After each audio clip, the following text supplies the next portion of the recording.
আসসালামু আলাইকুম প্রিয় দর্শক, কুইন্স ক্যাফে নিবেদিত পাওয়ার্ড বাই বিটিএস ফ্যামিলি ধর্মীয় জীবন অনুষ্ঠানে যেখান থেকে দেখছেন সকলকে জানাচ্ছি আন্তরিক মোবারকবাদ এবং স্বাগতম। আমাদের আজকের ধর্মীয় জীবন অনুষ্ঠানের যে বিষয়টি নিয়ে আলোচনা করব সেটি হচ্ছে পবিত্র রমজান মাসে মুসলমানদের জন্য নামাজ রোজার গুরুত্ব, তাৎপর্য এবং আমল নিয়ে।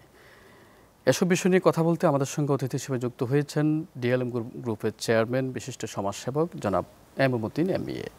আমরা আসলে কথা না বাড়িয়ে সরাসরি চলে যাব আমাদের অতিথি মহোদয়ের কাছে। জনাব এমএমউদ্দিন এমবিএ, আপনাকে স্বাগত জানাচ্ছি। আপনাকে ধন্যবাদ। আপনার কাছ থেকে আসলে প্রথমে যে বিষয়টি জানবো, পবিত্র রমজান মাস এখন ইসলামিক দৃষ্টিতে একজন সফল মানুষ আসলে কাকে বলবো? বিসমিল্লাহির রহমানির রহিম। আজকের এই শুতে আমি চ্যানেল 24-কে ধন্যবাদ জানাই আমাকে আমন্ত্রণ করার জন্য। আসলে ইসলাম অনেক বড় একটা ব্যাপকতা। আমি একজন ক্ষুদ্র মানুষ।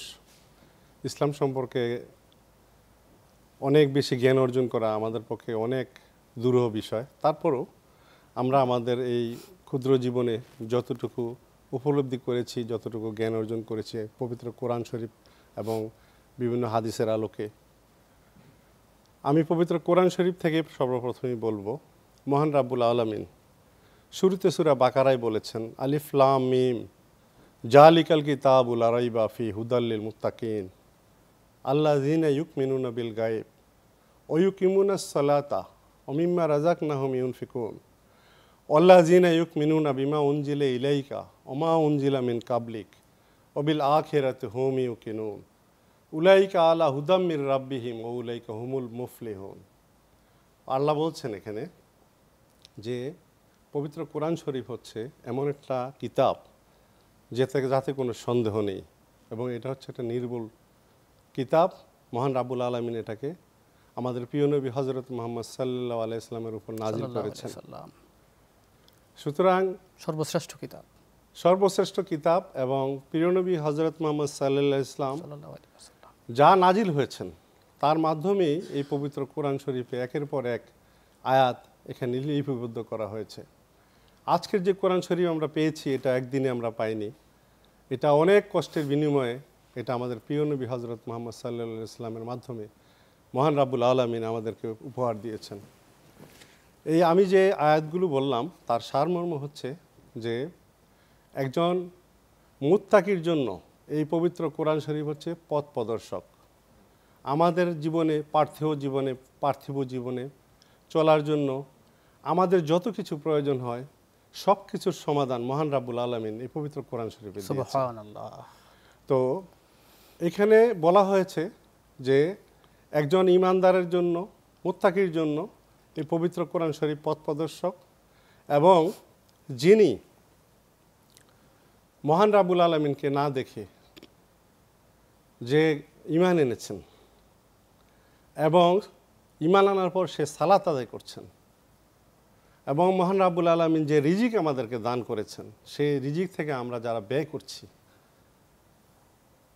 এবং আমরা মহান রাব্বুল আলামিন আমাদেরকে পার্থিব জীবনে যেভাবে করে তিনি চলতে বলেছেন এবং আমরা যারা নিজেদের জীবনটাকে পরিচালনা করছি, আর এখানে আরও বলেছেন যে মহান রাব্বুল আলামিন আমাদের প্রিয় নবী হযরত মুহাম্মদ সাল্লাল্লাহু আলাইহি ওয়াসাল্লামের উপর যে কিতাব নাজিল করেছেন আল কোরআন, এবং আরও অন্যান্য আগের যে যারা নবী ছিলেন, পূর্বে যারা নবী ছিলেন তাদের উপর যে কিতাব নাজিল করা হয়েছে, এই কিতাবসমূহের উপর যারা বিশ্বাস স্থাপন করেছেন এবং যে সমস্ত ঈমানদার ব্যক্তিরা কাল হাসরের দিন আমাদের যে বিচারের যে দিন হবে, যে দিনের মালিক হবে মহান রাব্বুল আলামিন, তিনি হবে একমাত্র জাস্টিস, এবং সেই দিনটাকে যারা বিশ্বাস করেছেন মহান রাব্বুল আলামিন বলেছেন তারাই হচ্ছে সফলকাম ব্যক্তি। এটার ধৈর্যের গাছটা এতে কাটা থাকে কিন্তু ফলটা খুব মধুর, কারণ আমরা যখন ধৈর্য ধারণ করি আমরা দেখি একটা সময় পরে আমাদের খুব ভালো সময় আসে। আল্লাহ পাক সূরা ইনসিরায় বলেছেন, ফাইন্না মাল উসরি ইউসরা, ইন্না মাল উসরি ইউসরা। আল্লাহ বলছে যে ভালো সময়ের পরে তোমার খারাপ সময় আসবে, অবশ্যই তোমার ভালো সময়ের পরে খারাপ সময়ের পরে তোমার ভালো সময় আসবে। খারাপ সময়টা অল্প সময়ের জন্য থাকে আমাদের, ম্যাক্সিমাম সময়ই আমরা ভালোই থাকি, কিন্তু আমাদের মধ্যে অনেকেই আমরা হতাশ হয়ে যাই। বলে আল্লাহ আমার কিছু নাই, আমাকে তুমি কি বিপদে রেখেছো, প্রবলেমে রেখেছো, এগুলি বলা যাবে না। সবসময় আল্লাহর কাছে ভালো থাকি, ভালো অবস্থা এবং খারাপ যে অবস্থায় থাকে শুকরিয়া আদায় করতে হবে আল্লাহর কাছে। আল্লাহ বলছে যে ফাসকুরুনি আসকুরুকুম ওয়াশকুরুলি ওয়ালা তাকফুরুন। আল্লাহ বলছে যে হে বান্দা, তুমি আমাকে যদি স্মরণ করো আমিও তোমাকে স্মরণ করব। তুমি শুকরগুজার বান্দা হও, তুমি নাশুকরি করো না। অতএব শিক্ষা হচ্ছে আমাদের যে আমরা যদি সফলকাম ব্যক্তি হতে চাই জীবনে, মহান রাব্বুল আলামিনের প্রতি আমাদেরকে তাওয়াক্কুল করতে হবে। মহান রাব্বুল আলামিন বলেছেন যে তোমরা আমার উপর বিশ্বাস স্থাপন করো, আমার উপর সবসময় তোমরা তোমাদের বিশ্বাসটা স্থাপন করে তোমরা অটুট থাকো, অবশ্যই আমি সবসময় তোমাদের পাশে আছি। কারণ আল্লাহ, আমাদের নিজেদের কোনো ক্ষমতা নাই, সকল ক্ষমতার মালিক আল্লাহ। আমি আপনার কাছ থেকে একটি বিষয় একটু শেয়ার করবেন, সেটা হচ্ছে এখন তো পবিত্র রমজান মাস, আমাদের বিশেষ করে মুসলমানদের জন্য সবচেয়ে গুরুত্বপূর্ণ এবং মহিমান্বিত একটি মাস। এই পবিত্র রমজান মাসের আসলে ফজিলত, তাৎপর্য আমরা দেখি অনেক সময় অনেকে বলে যে রোজা রাখলে স্বাস্থ্যহানি হবে বা সমস্যা হয়ে যাবে।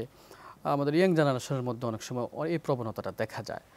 আসলে কি বলবেন এই বিষয়ে, রোজার ফজিলত ও তাৎপর্য নিয়ে, এবং এই বিষয়ে কি বলবেন আপনি? চমৎকার বলেছেন। তার কারণ হচ্ছে পবিত্র রমজান মাস আমরা সিয়াম সাধনা করছি। মহান রাব্বুল আলামিন আমাদের যেন রোজাকে এবং নামাজ এবং ইবাদতকে কবুল করেন। মহান রাব্বুল আলামিন সূরা বাকারা 183 নম্বর আয়াতে বলেছেন, ইয়া আইয়ুহাল্লাযীনা আমানু কুতিবা আলাইকুমুস সিয়ামু কামা কুতিবা আলাল্লাযীনা মিন কাবলিকুম লাআল্লাকুম তাত্তাকুন। আল্লাহ পাক বলছেন, হে মুমিন বান্দাগণ, আমি তোমাদের উপর রোজাকে ফরজ করেছি যেমনিভাবে তোমাদের পূর্বপুরুষদের উপরও এই রোজাকে ফরজ করেছিলাম, যাতে করে তোমরা মুত্তাকি হতে পারো। এই রোজার তাৎপর্য অনেক বিশাল। তার কারণ আপনি যেটা বলেছেন, অনেকে এটা মনে করে, এটা তো সম্পূর্ণ ভুল।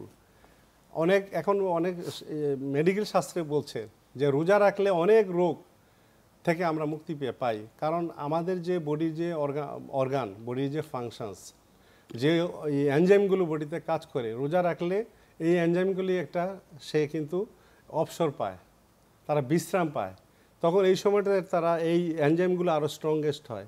আর কন্টিনিউয়াস যখন আমরা খেতে থাকি তখন কিন্তু এই এনজাইমগুলো আস্তে আস্তে করে দুর্বল হয়ে যায়, তখনই আমরা কিন্তু অসুস্থ হয়ে পড়ি।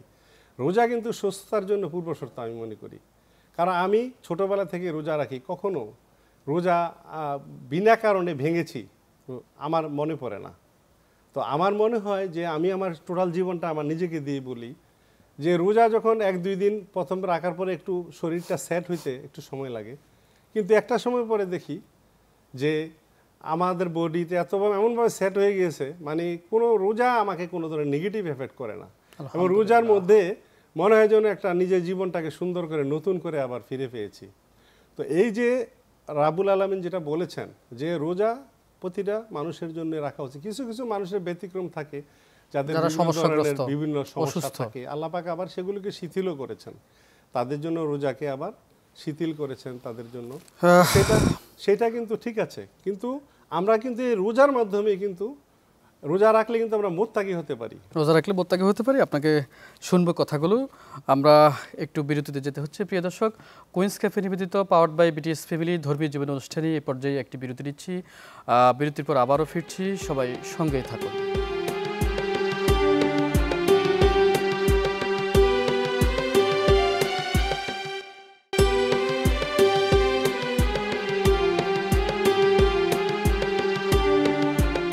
আসসালামু আলাইকুম সুপ্রিয় দর্শক, বিরতির পর আবারও সবাইকে স্বাগত জানাচ্ছি আমাদের ধর্মীয় জীবন অনুষ্ঠানের কুইন্স ক্যাফে নিবেদিত পাওয়ার্ড বাই বিটিএস ফ্যামিলির আজকের অনুষ্ঠানটিতে। অতিথি হিসেবে উপস্থিত রয়েছেন জনাব এম এ মতিন। আমরা আসলে কথা না বাড়ি তার কাছে আবারও ফিরে যাব। জনাব মোহতারাম, আপনাকে স্বাগত জানাচ্ছি। আবারও যে কথাগুলো শুনছিলাম সেখান থেকে আবার শুনতে চাচ্ছি। হ্যাঁ, রোজা যেটা আমি বলছিলাম, রোজা রাখলে আমরা কিভাবে মুত্তাকি হতে পারি। যে একজন মানুষ সে যখন রোজা রাখে, একজন মুত্তাকি বান্দা যখন রোজা রাখে, তখন প্রথমতই সে কোনো পাপ কাজ করতে পারে না। রোজা তাকে পাপ কাজ থেকে বিরত রাখতে সাহায্য করে। কারণ যখনই একটা পাপ কাজ তার সামনে আসবে তখন তার মনে হয় আমি তো রোজাদার, আমি রোজা রেখেছি, আমি যদি এখন একটা পাপ কাজ করি তাহলে তো আমার রোজা রাখার কোনো আর অর্থ হইল না। সুতরাং রোজা তাকে পাপ কাজ থেকে বিরত রাখলো। তারপর রোজা রাখার পর একটা মানুষ সে 5 ওয়াক্ত নামাজ আদায় করে, সে তখন মসজিদে গিয়ে নামাজ আদায় করতে চেষ্টা করে, জামাতের সহিত নামাজ আদায় করতে চেষ্টা করে, তারাবি পড়ে, যত ধরনের নফল আবাদত আছে সেই নফল আবাদতগুলো করে। কারণ রমজান মাসে 70 থেকে 700 গুণ পর্যন্ত মহান রাব্বুল আলামিন প্রত্যেকটা এবাদতের জন্য তিনি কিন্তু এখানে, এবং আল্লাহ রাব্বুল আলামিন ইচ্ছে করলে এটা আনলিমিটেডও হইতে পারে। সুতরাং এখানে এই সুযোগ কিন্তু সব মানুষের জীবনে আসে না। যখন রোজা আসে, যে মানুষ যে রোজা পাইলো, যে রমজান মাস পাইলো, আর আল্লাহ বলছে যে সেই সবচেয়ে দুর্ভাগ্যবান ব্যক্তি যে রমজান মাস পাইলো অথচ তার গুনাহ মাফ করতে পারলো না। রাসূল সাল্লাল্লাহু আলাইহি ওয়াসাল্লাম সে একই কথা বলেছেন। সুতরাং রমজান মাস একটা বরকতের মাস, রমজান মাস রহমতের মাস, মাগফিরাতের মাস এবং নাজাতের মাস। আমাদের রমজান মাসকে 3টা ভাগে ভাগ করা হয়েছে। প্রথম দশক হচ্ছে রহমত, দ্বিতীয় দশক হচ্ছে মাগফিরাত, তৃতীয় দশক হচ্ছে নাজাত। সুতরাং আমরা এই রহমতের শেষ দিকে, আজকে 8ম রোজা, আমরা রহমতের শেষ প্রান্তে চলে আসছি। অথবা আমাদেরকে বেশি বেশি আল্লাহর রহমত কামনা করতে হবে, আল্লাহর সাহায্য প্রার্থনা করতে হবে। সুতরাং রমজান মাস আমাদের জন্য হচ্ছে অনেক বড় একটা নেয়ামত। সুতরাং এই নেয়ামতকে আমরা প্রপারলি কাজে লাগাতে হবে ইবাদত বন্দেগীর মাধ্যমে। আমরা যারা মুসলিম, আমরা যারা মুত্তাকি বান্দা, আমাদেরকে ইবাদত বন্দেগীর মাধ্যমে এই সময়টায় কাজে লাগাতে হবে। আর মুত্তাকি আমরা যে এখানে যেমন আমরা একটা মানুষ, যেমন যে কিছু মানুষ আসে তার লাইফে সে এদিক সেদিক করে, নেগেটিভ কিছু কাজ করে, এই রোজা কিন্তু তাকে সেই কাজ থেকে ফিরিয়ে নিয়ে আসবে, তাকে খারাপ কাজ থেকে ফিরিয়ে নিয়ে আসবে। তাহলে আমরা যখন একটা মানুষ যখন পারফেক্ট হবে, তার নীতি নৈতিকতা আদর্শতাটা পারফেক্ট হবে, কারণ এই রোজাই কিন্তু তাকে বাধা দিবে খারাপ কাজ করতে। সুতরাং আমরা তখনই কিন্তু একজন মুত্তাকি পারফেক্ট একজন ব্যক্তি হিসেবে আমরা নিজেদেরকে পরিশোধিত করতে পারবো, এবং পারফেক্ট ব্যক্তি হিসেবে ভবিষ্যতের জন্য রমজান মাসটা হচ্ছে আমাদের জন্য একটা ট্রেনিং। আল্লাহ পাক 1 মাস দিয়েছে, এই 1 মাসে আমরা নিজেদেরকে পরিশুদ্ধ করে তৈরি করবো যাতে পরবর্তী 11 মাস আমরা আমাদেরকে সেভাবে পরিচালনা করতে পারি। অতএব রোজা হচ্ছে আমাদের জন্য সবচেয়ে বড় নিয়ামত। আর রোজার ফজিলত আল্লাহ পাক ডিরেক্টলি তিনি নিজে হাতে দিবেন। আল্লাহ পাক এই রমজানের ফজিলত, রোজার ফজিলতকে আল্লাহ পাক নিজেই পুরস্কার দিবেন। সুতরাং রোজার সাথে অন্য কোনো ইবাদতের আসলে তুলনা হয় না। আল্লাহর যে নৈকট্যপ্রাপ্ত বান্দা, অর্থাৎ খাঁটি বান্দা কিভাবে হতে পারবো আমরা? আসলে আমরা সবাই কিন্তু আমরা নামাজ, রোজা, হজ, যাকাত, এবং আমরা যে ইসলামের যে 5টি স্তম্ভ, ঈমান, কালিমা, নামাজ, রোজা, হজ, যাকাত, আমরা ইসলামের যে 5টি স্তম্ভের মধ্যে থেকে আমরা যে ইবাদত বন্দেগী করি, আমাদের একটাই উদ্দেশ্য কিন্তু মহান রাব্বুল আলামিনের নৈকট্যতা লাভ করা, আল্লাহর সন্তুষ্টি বিধান করা। আমরা যদি বান্দা হিসেবে আমরা তো গুনাহগার বান্দা, আমরা সবাই গুনাহগার বান্দা, আমরা পাপী বান্দা। অতএব আমরা কিন্তু আল্লাহ পাকের রহমত ছাড়া, কোনো উপায় নেই, আল্লাহর দয়া ছাড়া জান্নাতে যাওয়ার কোনো উপায় নাই। কারণ ইবলিস শয়তান সে কিন্তু সবসময় আমাদের পিছনে লেগে আছেন। আমাদের আল্লাহর বান্দার সবচেয়ে বড় শত্রু হচ্ছে ইবলিস। আমাদের প্রতি মুহূর্তে সে আমাদের মনোজগতে ঢুকে কন্ট্রোলিং নিয়ে নিতে পারে। সে আল্লাহর কাছ থেকে, মহান রাব্বুল আলামিনের কাছ থেকে সেই ক্ষমতা চেয়ে নিয়েছেন। আল্লাহ বলছে যে না, আমার বান্দারও কিন্তু আমি ক্ষমতা দিয়েছি, আমাদেরকে ফাইট করতে হবে। ইবলিসের সাথে এটা 2টা বল কাজ করে, একটা আমার বল যেটা আল্লাহ পাক দিয়েছেন, আর একটা ইবলিসের বল। 2টা বল, পি এবং কিউ। যখন P is less than Q, তখন বল কিন্তু ইবলিসের দিকে চলে যায়। তখন আমরা ইবলিস শয়তান যেটা চাই আমরা সেই কাজ করি। আবার যখন P is greater than Q, আমার পাওয়ার, আল্লাহ পাক আমাকে যে শক্তি দিয়েছে, আমি ফাইট করে যদি ইবলিসকে পরাহত করে দিতে পারি, তখন কিন্তু আমি আমার দিকে পরিচালিত হই, সৎ পথে, আমার রাইট ডিরেকশনে আমি কিন্তু তখন নিজের জীবনকে পরিচালনা করতে পারি। তখন আমরা সঠিক পথে থাকি, আল্লাহ বলছে। এবং আমাদেরকে সেই তত্ত্ব এবং সেই ফর্মুলা কিন্তু আমাদেরকে দিয়েছেন মহান রাব্বুল আলামিন। আল্লাহ বলছে ইস্তেগফার, প্রতি সেকেন্ডে, প্রতি মুহূর্তে আমাদেরকে তওবা করতে হবে। দিনে আমাদের প্রিয় নবী হযরত মুহাম্মদ সাল্লাল্লাহু আলাইহি ওয়াসাল্লাম কমপক্ষে 70 বার তিনি ইস্তেগফার করতেন। আমরাও যেন আস্তাগফিরুল্লাহ বসে আছি, এক জায়গায় যাচ্ছি, আমরা আস্তাগফিরুল্লাহ পড়তে, অজু লাগে না, অজু ছাড়াই আস্তাগফার করা যায়, আল্লাহর সাথে কানেক্টেড থাকা। সুতরাং এখানে অনেক ফজিলত আছে। আল্লাহ বলছে, শয়তান তুমি কত গুনাহ করাবো আমার বান্দাকে।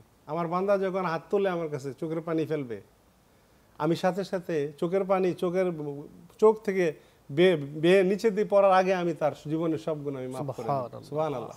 সুতরাং আল্লাহ পাক আমাদের জন্য সহজ করে দিয়েছেন, কিন্তু আমাদের যেটা করতে হবে, আমাদেরকে সেটা পালন করতে হবে। ইস্তেগফার নিয়মিত করতে হবে। ইস্তেগফার হচ্ছে নিজেদেরকে পরিশুদ্ধ করা। সব সময় গুনাহ হয়ে যাবে, আমরা গুনাহ করবই, তাকওয়া থাকতে হবে, আল্লাহর উপর বিশ্বাস স্থাপন করতে হবে। আল্লাহর উপর যদি আমরা বিশ্বাসটা প্রপার ওয়েতে স্থাপন করতে পারি এবং নিজের জীবনটাকে যদি পরিশুদ্ধভাবে চালানোর চেষ্টা করি, তাহলে আল্লাহ আমাদেরকে আল্লাহ পাক সহযোগিতা করবেন, প্রতিনিয়ত করছেন। এবং আমরা যত বেশি আল্লাহর সান্নিধ্য চাইব, তত বেশি তার সান্নিধ্য চাইব। দুইভাবে পবিত্র কোরআন শরীফকে প্রশ্ন করা হয়েছে, যে আমরা কোরআনকে প্রশ্ন করা হয়েছে আমি কিভাবে আল্লাহ পাকের নৈকট্যপ্রাপ্ত বান্দা হতে পারি। পবিত্র কোরআন বলেছে ওয়াসজুদ অক্তারিব, সূরা আলাকের শেষ অংশে বলেছেন এটা, ওয়াসজুদ অক্তারিব, মানে তুমি সেজদায় লুটিয়ে পড়ো, আল্লাহ বলছে আর আমার কাছে চলে আসো। আমরা যখন নামাজের সেজদায় যাই, সবচেয়ে প্রিয় সময় ওইটা। সেজদায় গিয়ে যখন যেই দোয়া করবে বান্দা, আল্লাহ পাক তার বান্দার সেই দোয়া কবুল করবে। অতএব আল্লাহ সবচেয়ে বেশি গুরুত্ব দিয়েছে সেজদাকে, মানে সালাত আদায় করা। তার মানে একজন বান্দা যখন 5 ওয়াক্ত নামাজ নিয়মিত সে আদায় করবে, তার মানে 5 বারই প্রতি রাকাতে সে সেজদায় যাচ্ছে। সুতরাং যখন সেজদা আল্লাহ পাকের কাছে সবচেয়ে প্রিয়, আল্লাহ পাক আমাদেরকে সৃষ্টি করেছেন তাকে সেজদা দেওয়ার জন্য। সুতরাং পবিত্র কোরআনের টোটাল সারমর্মই হচ্ছে যে সেজদা করা, সালাত আদায় করা।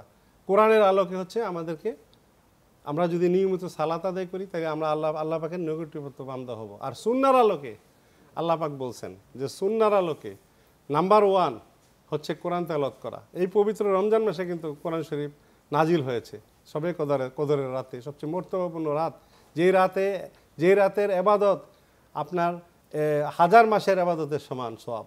সুতরাং আমরা কত ভাগ্যবান, আমরা প্রিয় নবী হযরত মুহাম্মদ সাল্লাল্লাহু আলাইহি ওয়াসাল্লামের উম্মত হিসাবে আমরাই কিন্তু এটার ভাগীদার।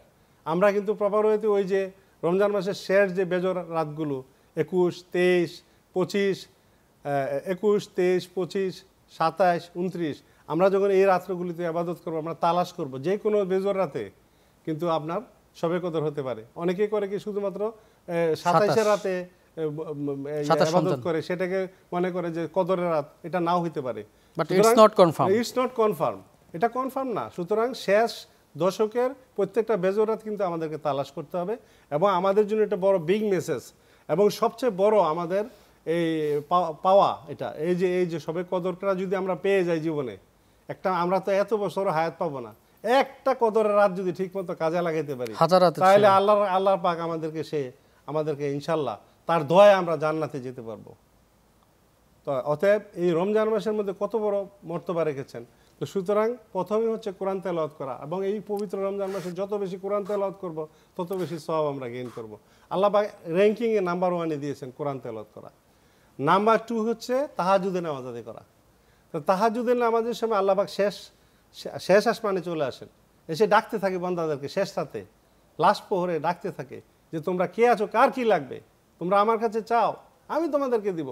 চাইতে দেরি, আল্লাহ দিতে দেরি নেই। ওই সময় আমরা সবাই ঘুমাই, আমাদের চাওয়ার সময় নেই। যারা ভাগ্যবান তারাই ভাগ্যবান, যারা ওই সময়ে তাহাজ্জুদের নামাজ পড়ে আল্লাহর কাছে চায়। আল্লাহ পাক যেভাবে চায় তাদের 2 হাতে আল্লাহ পাক দেয়, যা চায় আল্লাহ তাই দেয়। দুনিয়া আখেরাত 2 জায়গায় আল্লাহ তাকে বাদশাহী জীবন দান করেন। সুতরাং 2 নাম্বার হচ্ছে তাহাজ্জুদের নামাজ। আপনি জীবনে সমস্যা আছি, আমরা যে কোনো প্রবলেমে আছি, আমরা আমাদের জীবনে অনেক রকমের সমস্যা ফেস করি, দুনিয়ার মানুষের কাছে এটা শেয়ার করব না, শেয়ার করব কার কাছে? একমাত্র মহান আল্লাহ রাব্বুল আলামিনের কাছে।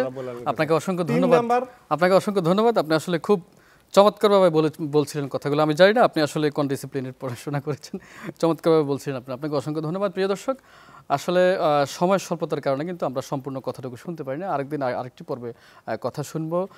কুইন্স ক্যাফে নিবেদিত পাওয়ার্ড বাই বিটিএস ফ্যামিলি ধর্মীয় জীবন অনুষ্ঠানে আজকের মতো এখানেই বিদায় নিচ্ছি। দেখা হবে সামনের পর্বে। আল্লাহ হাফেজ।